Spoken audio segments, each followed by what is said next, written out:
Okay, next up, different vantage points on the youth side, on the Gen Z side. Joe and what he's doing. And next up, we've got Connor Blakley. I met Connor and Isham. Isham's comes after Connor, but they were on a Gen Z panel at the Genius Network. Joe Polish, incredible event that he has every year. And him and some others were on this panel, and they had a lot of great speakers, tremendous speakers. And this youth panel blew me away at just the directness, the insight, the confidence, just what they were up to. And so when I thought about this youth summit, I said I gotta get some of these. So Connor started his business career at age 9 when he unearthed rocks in his neighbors' backyards, and then sold them back to their original owners. How about that? Wow. Today, Blakley heads up Youth Logic, a youth marketing agency he founded at the ripe old age of 15. Wow. With such clients as Sprint, Hootsuite, NPT Group. His company billed over $500,000 last year and projects revenue of $800,000. He just finished his first book, Brand Z, How to Market Today's Youth, Shaping the Future. Please help me welcome Connor. Connor, welcome. Hi, how's it going? Thank you all for having me. Wonderful. Good to see you. Thank you for being with us. Yeah, I remember back to that Genius Network meeting a couple years ago, and you guys were up on the panel, and it's just really inspiring, your insight, how direct you were, and really what you're up to. So why don't you kind of speak to that, kind of your path, your journey? I know it's not traditional, but it is what it is. But yeah, safe to say I've driven my parents absolutely crazy. But like you said, I did a ton of entrepreneurial things growing up when I was little. Then when I was 14, I almost got expelled from middle school for starting a homework selling network. And I also got diagnosed with ADD, ADHD, and dyslexia at the same time. So I thought I was a bad kid, thought I was stupid. I heard the word entrepreneur, so I Googled the word ADD entrepreneur, and this TED Talk came up by our mutual friend called Cameron Harold, called Let's Raise Kids to Be Entrepreneurs Instead of Lawyers. So I cold emailed Cameron 8 times in 3 days. He got back to me. I had an amazing conversation with him. It's weird because I feel like everyone has those moments in life where a light bulb turns on, right? Hindsight's always 20/20. And this was one of those pendulum swinging moments for me when he talked to me. 2 weeks later, after Cameron gets on the call with me, I cold emailed Gary Vaynerchuk. This is before he was famous and Gary V and all of what he is now. This is in like 2013 or 2014. And he invited me to shadow him for the day at South by Southwest. So after that, I get to meet all of these people. I feel like I'm on top of the world, but I'm still broke. So I basically try to copy Gary. I go, I'm going to start a social media agency and cold email all these companies and all of this stuff. And I'll never forget, I was 14. I get on a call with PepsiCo through a cold email. They don't even know my age. And I tell them, they're like, well, what do you want to get out of this? I go, I'd love for our company to wrap your social media and be the community manager for all your social media profiles. They found out my age and started laughing at me and told me to call them in 20 years. And then they sent me a link to an internship thing. And I was like, I don't really want to intern, but this is cool. They kind of crushed my dreams. Then I realized that I could kind of leverage my age as an advantage. And I was kind of the first kid to leverage the fact that I was Gen Z in this new generation to provide value to some of the biggest brands in the world, like a Sprint, Johnson & Johnson, PepsiCo, Unilever. And I sold that agency last summer to this company called Campus in Boston. And ever since then have just been working on new projects, investing, and just doing consulting. And obviously speaking and meeting amazing people like yourself. That is so impressive. I'm tired. Yeah. That's incredible. One of my personal mantras when I decided to leave public accounting and become an entrepreneur many years ago was, why not? Why not do something different? Why not take the path less traveled? I think you are the poster child for why not?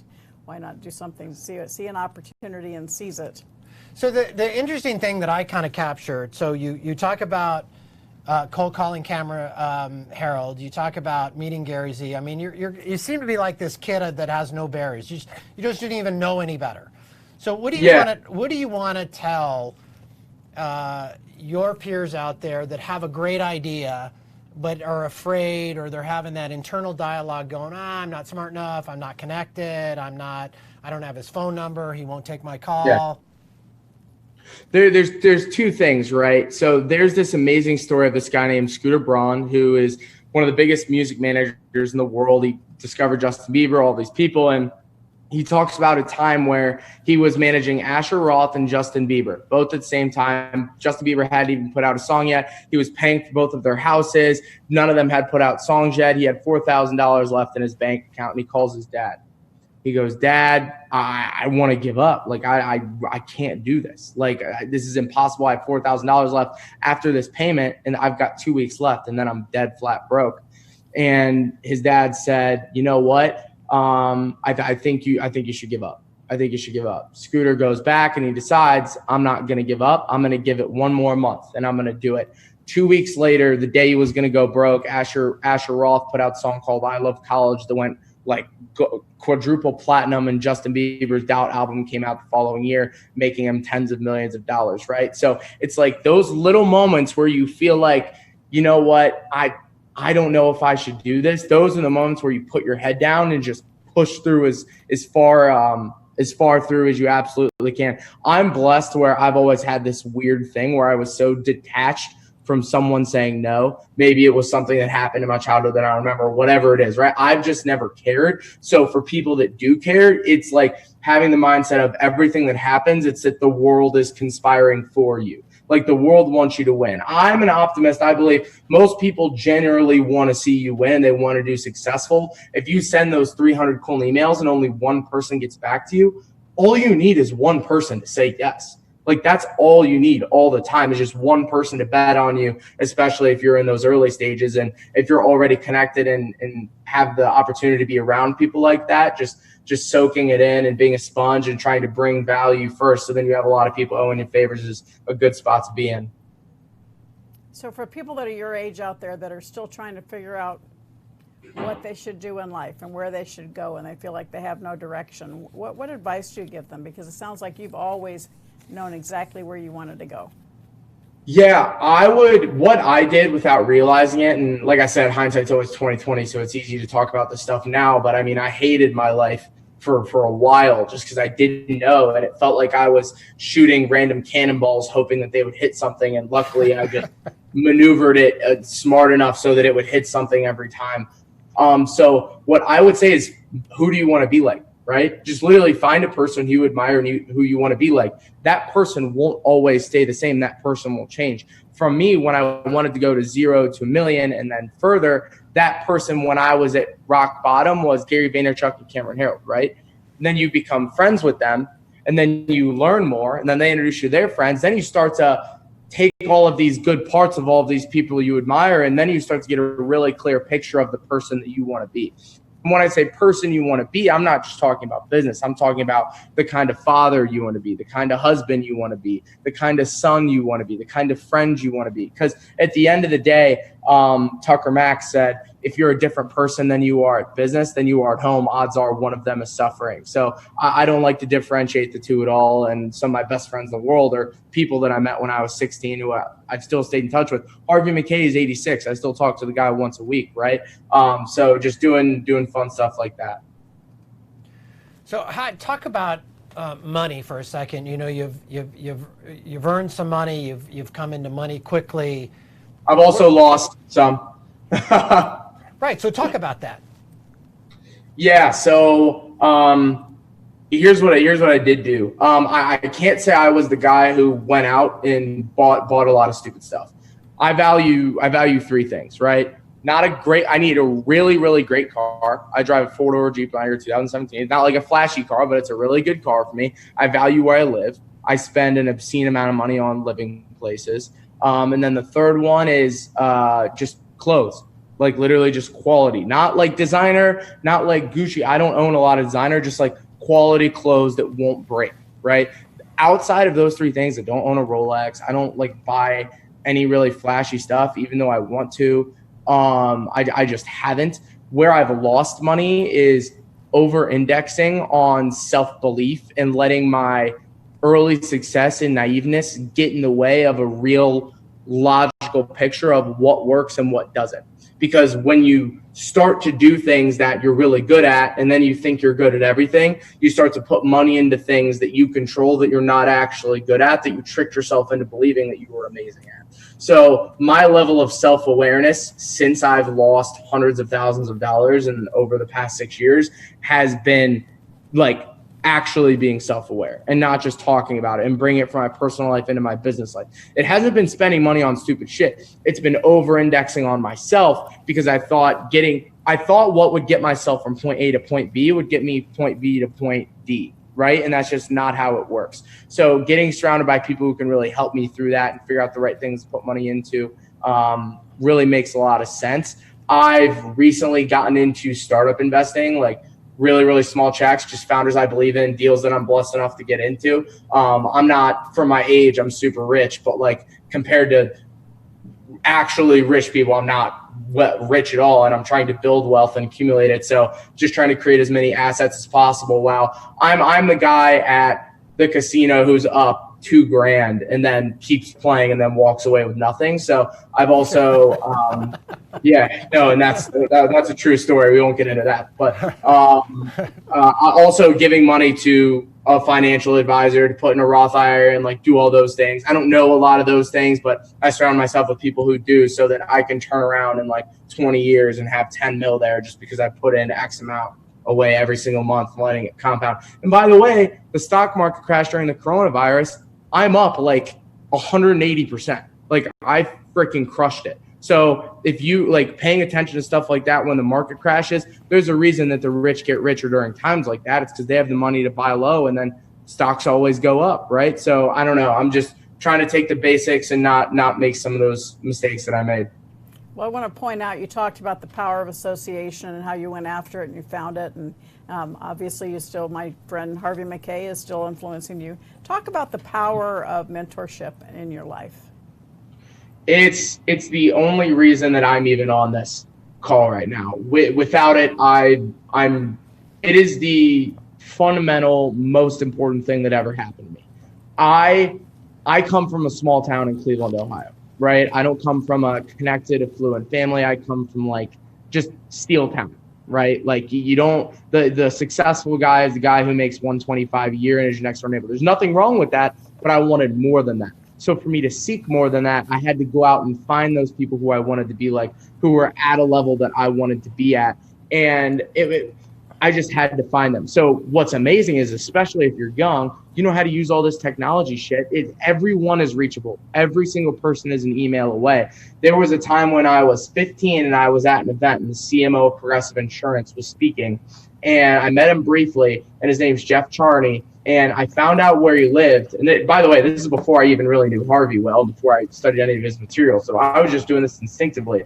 He was a speaker at this event. I went to the store, spent $400 on a 6-foot tall speaker, and I attached a note to it, and I put it right in front of his house, and I paid my friend to go ding dong ditch him so he'd be able to open the door and find it. And on the note, it said, "You were my favorite speaker at the event," and then put my phone number. He gave me a call the same night. What are we, 6 years later? He's still one of my close friends, and we've done like 10 things together, right? So it's having that I don't really care what happens attitude about all of it. If you go into something with the right intent and the right heart, you should just trust that. And if someone says no, or if they're an asshole, then they're just an asshole, and you wouldn't have wanted to be friends with them anyway. So that's kind of the stuff that I try to do. It's like that Harvey quote. It's like, no one's going to know how much you care unless you show them. I just drove the other day to close the deal for this new company I'm doing. We drove 14 hours, me and my girlfriend, all the way to Florida to deliver the actual beer to the person, because we didn't want to FedEx it, because it could have been warm and it could have broke, right? So it's like, how far will you go to actually do it? That's persistence. Yeah. You know what, I love this association mentorship, but you said something that I've never heard out of, Connor, are you 20 or 21?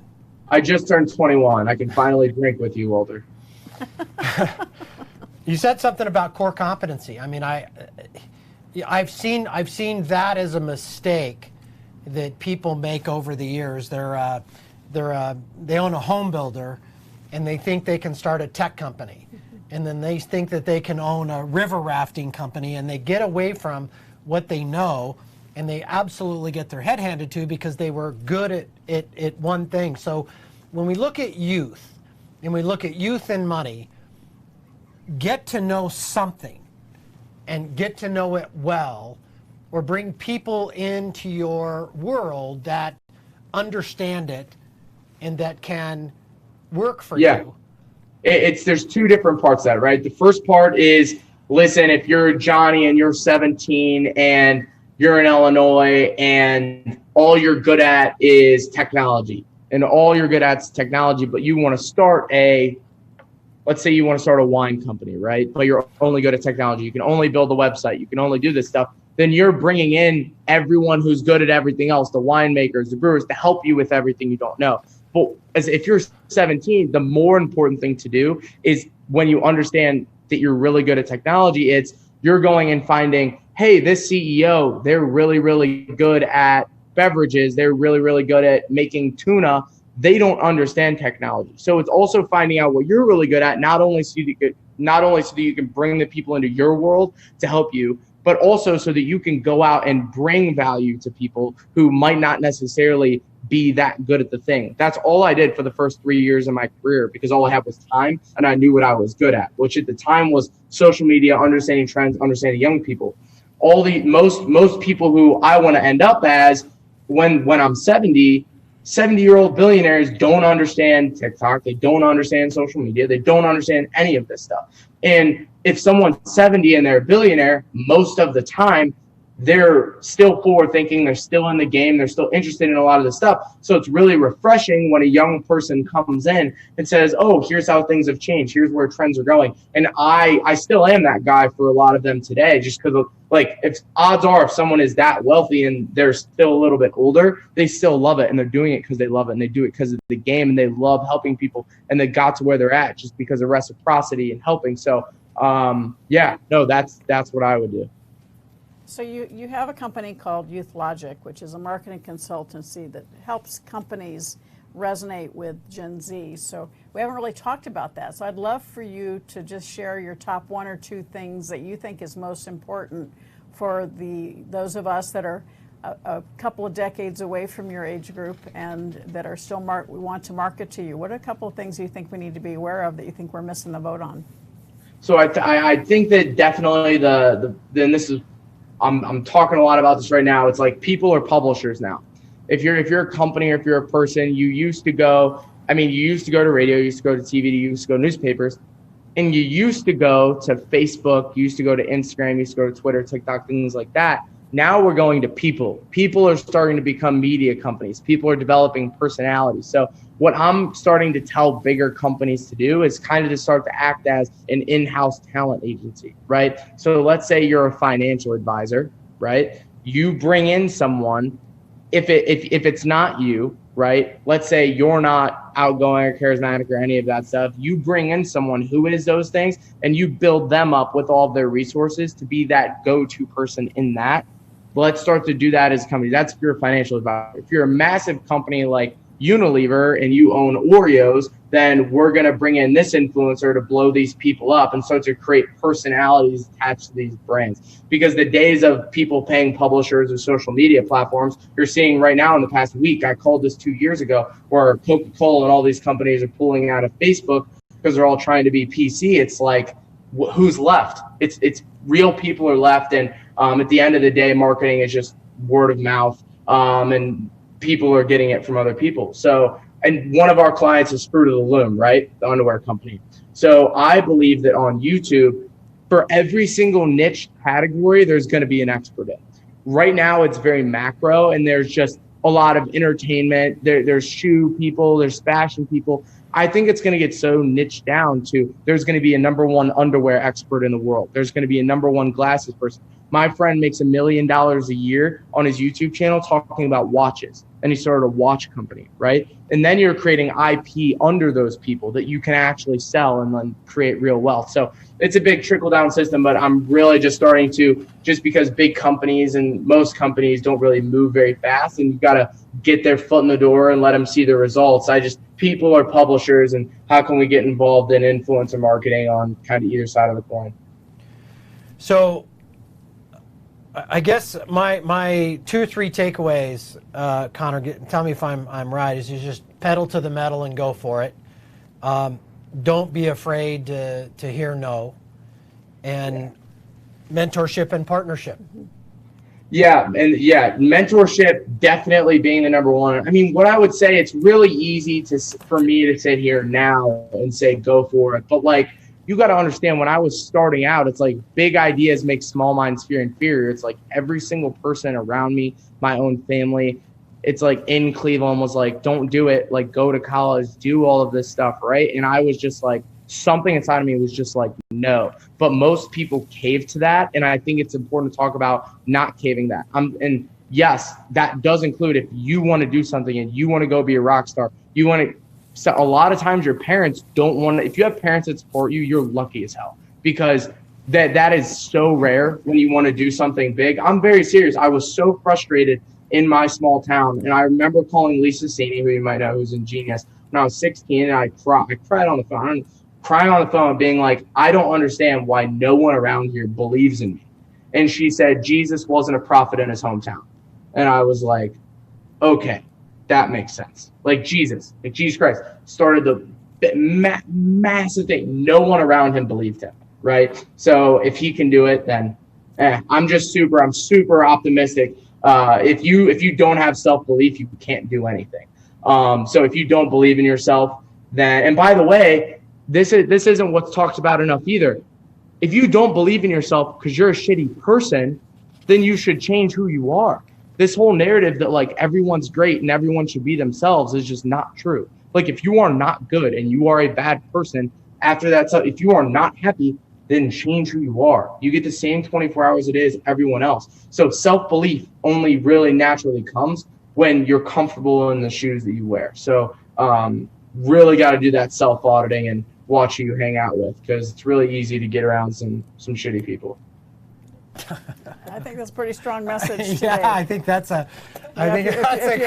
If you're not happy, you're in charge of making things change, not waiting for someone else to do it. God, I love it. I mean, I just absolutely love it. Like, just be yourself and be a good person.